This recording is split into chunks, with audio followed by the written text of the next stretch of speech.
আমার বাড়ি টুঙ্গিপাড়া গোপালগঞ্জ। আমি জানি ওই আওয়ামী লীগের লোক ওই শেখ মুজিবের ভগবান বানাইছে। হিন্দুরা যেমন ভগবান বলে, আর আওয়ামী লীগের লোকের ভগবান হলো স্বৈরের শাসক শেখ মুজিবুর। এই মুজিবুরের কবর থেকে তাকে উঠাইতে হবে, যেহেতু তার মেয়ে আর মানুষ হবে না।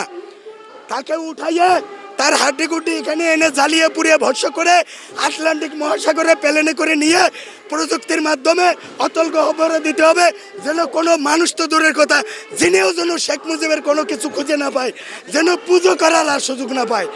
হিন্দু ভাইরা পূজা করুক, 2 লাখ টাকা লাগে আমার কাছে চাক, মন্দির বানায় দেব।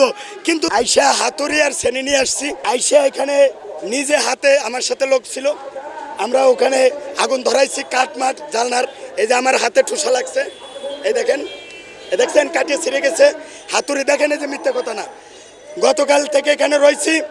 আমি গতকাল বলছিলাম যে ঈদের দিনে আমাদের খুশির দিন থাকে, ঈদের দিনকেও আমাদের এত খুশি যে ঈদের দিনকেও প্রায় হার মানায় দেয়।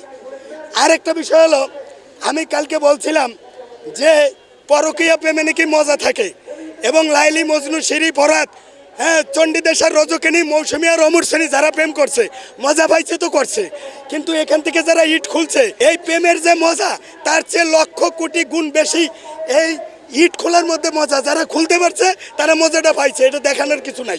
বাতাস যেমন দেখা যায় না, মজাও দেখানো যায় না।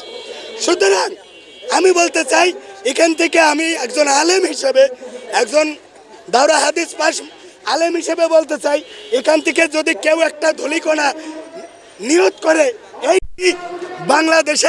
বাংলাদেশের জঙ্গল পরিষ্কারের জন্য, স্বৈর শাসকের বীজ উৎপাদনের জন্য, সমূলে উৎপাদনের জন্য, আমি একটা বালুকোনায় একটা ইটের টুকরা বা খোয়া আমি এখান থেকে সরাইলাম, আমি গ্যারান্টি ওয়ারেন্টি দিলাম, আল্লাহ পাক চাই তো ইনশাল্লাহ সওয়াব তো আল্লাহই দিবে। হাদিস কোরআন অনুযায়ী এই যে একটা ইট বা বালুকোনা যদি সরায়, তার আমল নামায় একটা করে নেকি লেখা হবে।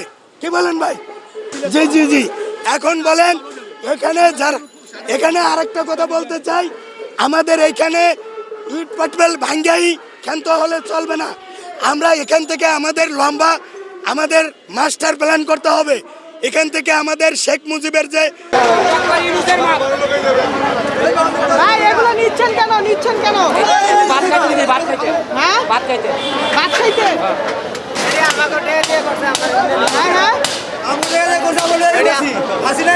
জনগণের টাকা দিয়ে করছে, জনগণই পাইতো।